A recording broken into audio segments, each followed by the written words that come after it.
Ari, vamos lá, vou passar a bola para você. Conta um pouquinho, na verdade, quem é a Brasil Capital e, sobretudo, assim, por que vocês surgiram com um DNA de ações? Perfeito. Bom, acho que a história da gestora, né, começou em 2008. Ela foi fundada por sócios que eram principalmente da Fama e da Reding Grifo, né, e que de alguma maneira já trabalharam juntos e já se conheciam. Quando a gente começou a gestora, né, acho que a ideia era administrar dinheiro próprio de terceiros, né, especialmente aí a gente começou com capital semente da família Hermílio de Moraes, né, uma das principais famílias empresariais do Brasil, e nossa vontade era investir em ações com uma cabeça de longo prazo e praticar muito do que a gente vem praticando nos últimos 12 anos, né, enfim, até a data atual, que era montar uma carteira de valor de longo prazo, baseado em análise fundamentalista, né, muita pesquisa, muita gastar sola de sapato e efetivamente estar, né, virando sócio das empresas, né, sempre olhar a bolsa como algo que te dá a oportunidade de ser sócio de bons negócios, de boas empresas e com isso, né, com essas empresas prosperando e crescendo, você ter os retornos do ponto de vista de ser acionista desses negócios e não com uma visão de simplesmente operar notícia, operar ambiente político, operar crises, né? A gente nunca não é e nunca foi bom em fazer isso. A gente sim se dedica muito, né? E tenta melhorar a cada dia que passa em se tornar sócio de bons negócios na bolsa, né?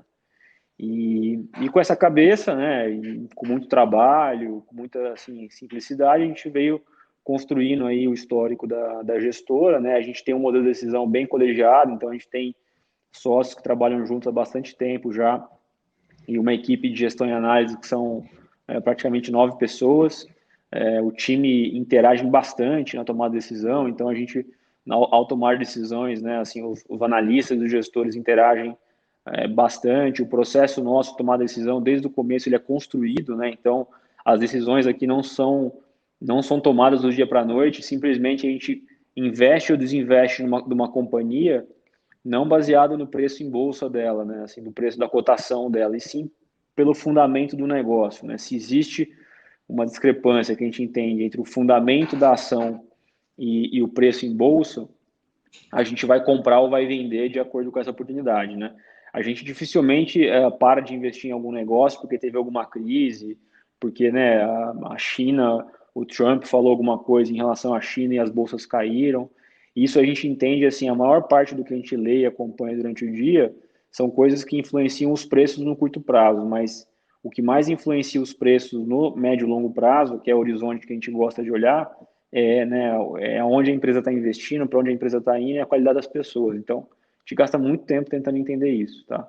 E o fundo começou com essa característica, como eu falei, um capital proprietário e de algumas famílias, mas principalmente a família Hermílio de Moraes, e a gente vem trabalhando, tá? Hoje a empresa cresceu, já são 12 anos aí que se passaram, né? O fundo, a gente conseguiu aí, com muito trabalho, muita dedicação e também vários erros, né?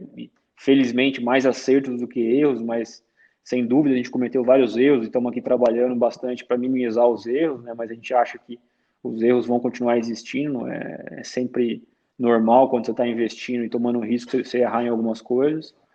E ao longo desses 12 anos, né, a gente amadureceu muito, a equipe, que não falei, trabalha junto há bastante tempo já, então foi ganhando bastante experiência.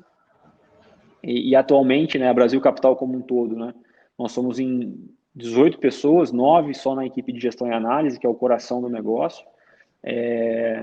E é uma partnership, né, a gente acredita bastante no modelo de sociedade, então todos os sócios aqui que fazem parte da gestora têm dedicação integral ao negócio, né, são sócios que se dedicam totalmente à Brasil Capital, e além disso, né, a gente, ao longo do tempo, tem uma cultura de contratar pessoas muito jovens, criar elas, né, com o que a gente acredita, com a nossa metodologia de análise, com a nossa cultura, e essas pessoas, de acordo com os resultados e com a meritocracia, vão se tornando sócios da gestora. Isso é assim desde o começo, e já são 12 anos aí de partnership desse modelo de sociedade que a gente acredita ser um modelo bastante bom para se adotar num negócio que nem o nosso, né, que o principal capital que a gente tem aqui não é o capital financeiro, é o capital humano, né? Então a gente precisa ser capaz de reter as melhores pessoas dentro da nossa equipe. Atualmente a gente tem um pouco mais do que 8 bilhões sob gestão. Nossa carteira de ações é uma carteira que tem aí, em média, historicamente, de 20 a 25 empresas investidas, né? Sendo que as 5 maiores empresas têm 40% da carteira e as 10 maiores têm em torno de 60%. Tá? Então, essa é uma característica bem presente aí. Quando você olha os 12 anos de histórico, isso sempre aconteceu, assim, né? Sempre teve em torno de 20, 25, as 5 maiores 30, 35% e as 10 maiores 60%. A gente gira em torno dessas médias, tá? Uma coisa que eu queria muito aproveitar para já perguntar, Ari, falando um pouco dessa questão de investimento fundamentalista, investimento de longo prazo, eu acho que tem um debate que é super importante que a gente começa a fazer, né? Que é com o CDI baixo, muita gente passou aí a migrar para a Bolsa de Valores, né? Tanto entre fundos aqui do Brasil, que de fato estão vendo valor ali e sabem que, né, é ali que as estratégias vão precisar migrar, quanto para as pessoas físicas, né, que estão aí justamente com o CDI baixo, com esse aprofundamento financeiro que as pessoas vêm tendo, de aproveitar, né, essas oportunidades aí de ir para a Bolsa de Valores.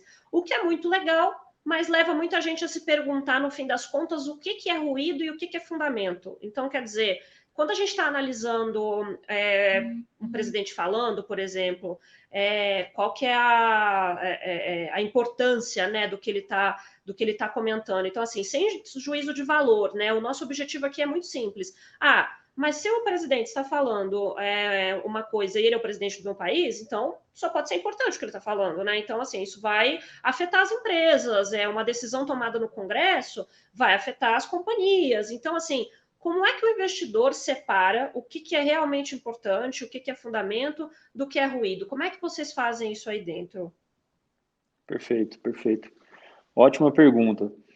Olha, assim, do jeito que a gente entende, né, e o que a gente gosta de analisar, assim, depende muito qual que é o perfil do investidor, né? Acho que a primeira questão importante é o investidor entender se ele é um investidor de curto, médio ou longo prazo. Se ele for um investidor de curto prazo, né, que ele está ali com o objetivo de efetivamente ter os ganhos em 1, 2, 3 meses na bolsa, né, enfim, comprar alguma empresa em cima de notícia política, notícia econômica, não, vou comprar a bolsa porque o PIB vai ser melhor, ou porque, né, na parte política as coisas vão melhorar ou vão piorar, etc. Aí, de fato, ele tem que acompanhar essas notícias, né, e o mercado no curto prazo, como eu falei, né, quando olha uma semana, um mês, 6 meses, ele é bastante influenciado por esses aspectos noticiários econômicos de curto prazo, né? O que a gente tenta fazer aqui assim, focar muito pouco nisso, né? Não é que a gente não olhe, não acompanha, claro que a gente olha e acompanha, mas boa parte do processo de tomar decisão de escolha é focar muito nas empresas e nos negócios, né? Por que eu estou falando isso? Acho que o nosso exemplo é um bom exemplo do que a gente acredita, né? Assim, se você pegar nos últimos 12 anos que a Brasil Capital existe, né, a gente passou por praticamente 3 presidentes diferentes, né? Lula, na verdade 4, né? Lula, Mais Dilma, uma crise, Temer. inclusive, né, de 2008, né, porque vocês nasceram ali naquele período, né? Exatamente. Então a gente passou por, só no Brasil, 4 presidentes diferentes, fora os presidentes, né, americanos e de outros países, China também, que mudou o presidente. A gente passou por várias crises aqui lá fora, greve dos caminhoneiros, Joesley Day, uma infinidade de coisas que aconteceram em eventos, né? Ao mesmo tempo, nesse período, a gente conseguiu ter investimentos que a gente tem desde o começo. Por exemplo, o investimento no Grupo Cosan, a gente tem desde 2008, praticamente. Na Itaú, que hoje a gente está no caso na Itaúsa, a gente tem também desde 2008. Então, mesmo com vários eventos e notícias, né, econômicas e políticas de todo tipo, ao a gente focar nos negócios, né, e ver como é que essas empresas estavam evoluindo, a gente conseguiu ter um retorno muito bom, né, assim, no fundo e nas ações. No final, o retorno do fundo é uma consequência da gente ter escolhido ser sócio de boas empresas ao longo desse período, né? Então, assim, a gente pensa o seguinte, né? Se o investidor está entrando na bolsa com uma visão que a gente acredita que seja correta, tá? Que é uma visão de previdência, de longo prazo e de poupança, que eu acho que é assim que os investidores têm que olhar para a Bolsa, como assim, acumular, né, cotas de bons fundos de ações ou acumular ações de boas empresas e enquanto ele tiver, né, essa confiança em relação à empresa ou em relação ao fundo, carregar essas posições pelo maior tempo possível, né? Então eu costumo falar que assim como a gente aqui na Brasil Capital, quando a gente começa a virar acionista de uma companhia e tem o primeiro solavanco ou de um resultado trimestral ou porque a economia está indo mal, a gente não para de investir na companhia naquele momento, né? A gente, às vezes, para tomar uma decisão de investir ou desinvestir, a gente, às vezes, demora um ano pensando, estudando, pesquisando, é um processo demorado, porque como a gente está apostando muito no médio e longo prazo, assim como a gente, quando vai investir ou desinvestir, a gente tem que ter bastante convicção do que a gente está fazendo. E aí, para ter essa convicção, a gente tem que ter as respostas para as nossas dúvidas, né? E as respostas corretas. Então, que a gente só vai ter olhando para as empresas, né? Assim, a gente não vai conseguir descobrir se a Cosan tem as pessoas corretas, está investindo em projetos que vão trazer muito retorno para ela, se a gente ficar só acompanhando o noticiário de Brasília, ou as questões políticas, as questões de Congresso, que se você quiser acompanhar só isso, ou mesmo a parte econômica mundial, tem notícia de tudo quanto é tipo, né? E muita coisa acontecendo e o mundo não para. Então, para o nosso horizonte de investimento, a gente recomenda fortemente o investidor olhar para as empresas, né? Acho que ser sócio de boas empresas no Brasil e de bons empresários, né?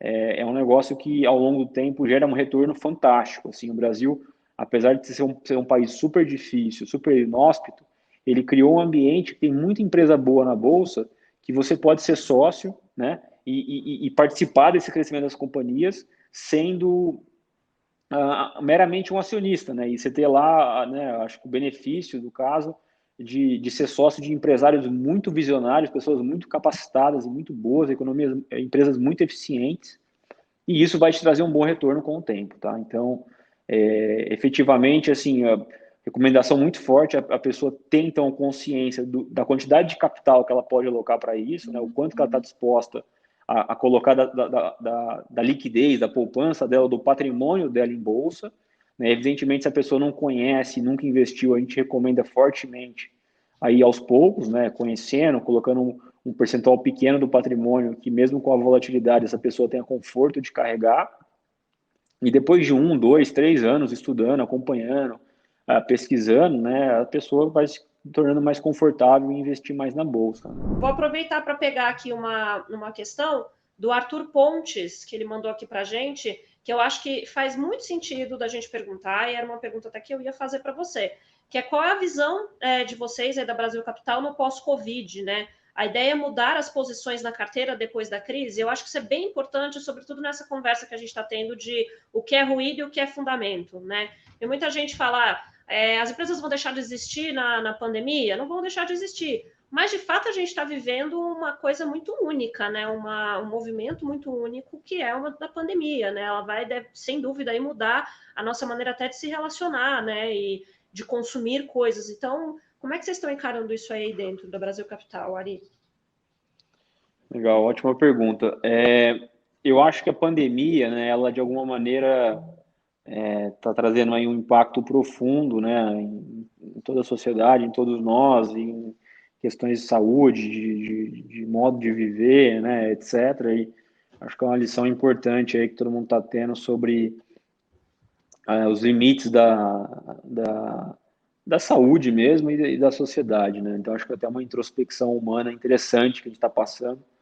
De novo, né, a última vez que isso aconteceu foi 100 anos atrás, na gripe espanhola, em 1918, então são 102 anos aí que se passaram, então ninguém viveu o que a gente está vivendo, e por a gente estar passando por isso, eu tenho certeza que muitos aprendizados sairão. Do ponto de vista econômico, né, e financeiro de investimento, a gente acredita que essa pandemia, né, ela tem começo, meio e fim, né, então a gente viu o começo lá em março, estamos provavelmente no meio dela para o final, e o fim vai ser com a vacina. Nós vamos, né, voltar ao normal e a realidade vai voltar aos poucos ao que era antes, né? O que realmente acho que muda nessa pandemia, e na verdade não é nem mudança, né, são acelerações de tendências que a gente já vinha vendo acontecer há algum tempo, tá? Então, por exemplo, né, a questão da digitalização do comércio, do varejo, né, das pessoas usando mais os meios digitais, né, para comprar, assim, para pesquisar, para ler. Então, pega, por exemplo, na parte de comunicação, né? Acho que jornal físico ou revista, assim, física, né? Se era um negócio que ainda existia, essa crise foi uma pá de cal para né, o jornal e revista física, né? Todo mundo já lia muito conteúdo online e matérias online agora, então os poucos que ainda liam fisicamente foram jogados totalmente para online.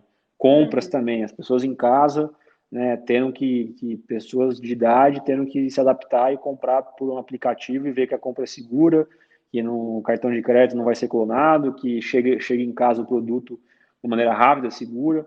Então, assim, os efeitos dessa crise, eles vão ser passageiros, mas as tendências que já vinham acontecendo foram muito aceleradas, né? E tendências que a gente talvez viria que demorariam 5 anos para acontecer, estão acontecendo em 5 meses.